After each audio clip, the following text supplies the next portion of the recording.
there, I'm Nick Barraclough, President at AKCP, and I'm pleased to share with you the updates that we have in our manufacturing facility. So around 9 to 10 months ago, we took delivery of a press brake machine and also a flatbed laser. That's been waiting to come online while we've been finishing off the facility and getting the power installed, which is all part also of our physical twin test data center. Now that's done, it's all operational now, and we're beginning to start to produce some parts locally in-house now that previously were being outsourced. So it's quite an exciting time for us to be bringing these new machines online. So let's go and take a look at those.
So here's our flatbed laser cutting machine, and we've got it all set up now and operational. As you saw in the sequence that came before this, it took us a few days to actually get everything connected up and tested. But now it's operational and we're able to cut out various brackets and sheet metal parts that we use for the AKCP products. So that's our rack mount brackets, the powertrain carriages, and various mounting brackets that go inside of the products. So we can cut out on this sheet metal, both carbon steel and stainless steel, as well as aluminum sheet. And we're also going to be using this to cut the front panels of some of the products, such as the security probes, and on the aluminum extrusions for the SPX. So let's go and take a closer look at some of the parts that we've got here. So the laser uses a compressed gas during the cutting process. We've got an option of using air, which comes from this compressor here, but we also have bottles of oxygen and nitrogen. So depending on what we're cutting, depends on what we use. If we want to cut more rough, quicker, then we can use the compressor with air. And if we want a more accurate, smoother cut, then we use the oxygen. So when we want high precision, such as when we're cutting out the SPX front panels, then we use the oxygen. But when we're cutting out stuff that doesn't require quite as much precision and can be done a bit faster, then we'll use the compressor for cutting out things like the 1U rack mount brackets. So this is the business end of everything. This is the actual laser head that moves around on stepper motors. So it has an XY axis that's programmed to cut out in the shapes that we want. So this here is really where the cutting takes place. And what we've got set up here is a jig that we're experimenting with at the moment for cutting out the SPX front panels, because they are a little bit more complex to do than the sheet metal parts. Over here then we have the sheet metal that we can cut out into various shapes. So let's go and take a look at the computer program that actually runs all of this. So this is the computer that controls the laser. We've got a CAD package on here that routes the laser and finds the most optimal path. So we actually draw the layouts first of all in AutoCAD, and those AutoCAD files are then loaded into here, where we can run a program which figures out the optimal path for the laser head to actually cut out the pieces. We can also do other things in this software as well, like add leader lines. So when the laser actually starts, we don't want to have a circular hole, so we can create a small leader line of a couple of millimeters so that we get a smoother cut when we cut out the actual shapes.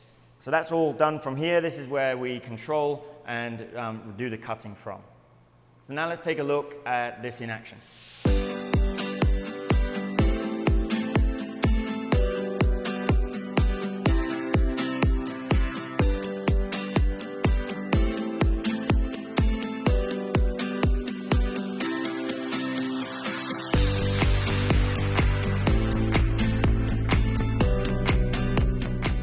Been cut out, it drops through into the bottom, and the operator can retrieve it from underneath.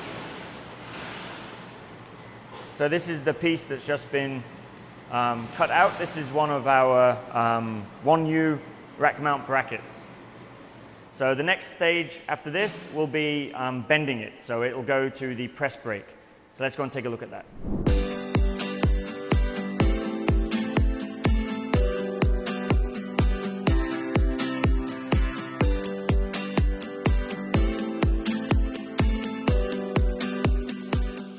So here's the press brake, which I believe this is a 5-ton press brake that basically allows us to bend sheet metal. So we can bend to different angles and shapes. So this bracket here is going to need bending into the correct shape for us to be able to use it as a 1U rack mount bracket. So let's take a look at that process.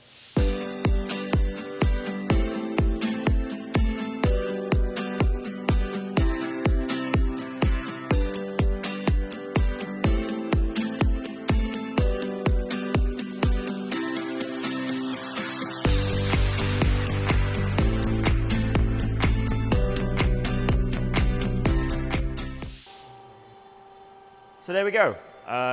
Quick as that, we get a laser cut and bending, and then this will be ready to go out then for powder coat. So this is a bracket, a 1U rack mount bracket. I believe this is for our security probe, 8.5-inch boxes. So we have 2 of these on either end of the box to make it fit in a 1U rack mount.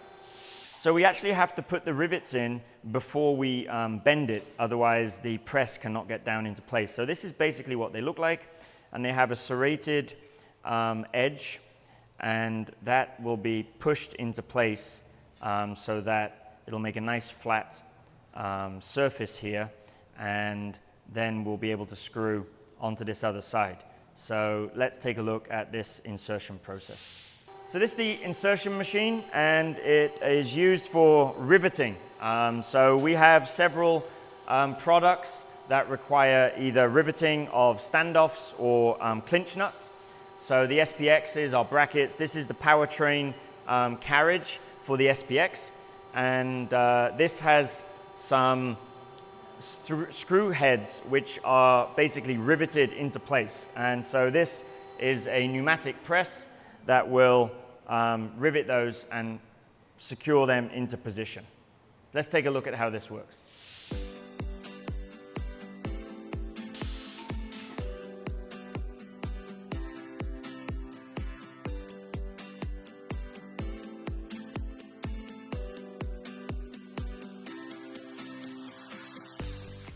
So you can see now it's a nice flat surface there. There is still a little bit of a bump, so what we can do is we can take it over to the belt sander and just smooth that off before it goes for powder coat. So this is the belt sander, basically a piece of sandpaper that will go around when we turn this on. You place that on there and it'll just sand it off, remove any burrs and smooth things down before we send it out for powder coat. Obviously this piece will need bending before it goes out, but we had to do the insertion first, otherwise the press wouldn't be able to rivet this into place. So here's the finished piece after it's been bent here on the press brake. So you can see what I mean by how the rivet had to be done first, because this piece here will be in the way of the rivet head press coming down. So that's the finished part, ready to go out now for powder coating. So thanks for tuning in, and don't forget to like and subscribe so you can follow along with all of our latest updates. In another week or so, we should have an update on our physical twin test data center and the progress in there. That's coming along nicely. The water piping is almost finished, and we're installing all of the heaters right now in all of the racks. So we're going to have one pod operational, my projection, is within the next 3 to 4 weeks, we should be able to start turning on one of the pods. Although we still have a water treatment plant to put in, a reverse osmosis system. So stay tuned for the updates we have there, and I'll see you in our next video.